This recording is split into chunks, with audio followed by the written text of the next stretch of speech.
Inequalities are very similar to equations, except you end up with a range of values for x rather than one unique solution.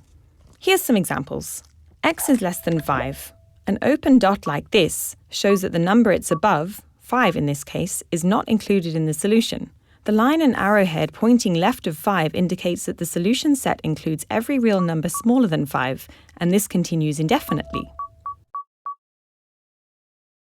X is less than or equal to 5. The filled dot indicates that 5 is included in the solution. Once again, the line with the arrowhead to the left of 5 indicates that the solution set includes all numbers smaller than 5, and this continues indefinitely. X is greater than 7. This would mean 7 is not included in the solution set, but all numbers greater than it on the number line are. X is greater than or equal to 7. And this means 7 and all numbers greater than it on the number line are included in the solution set.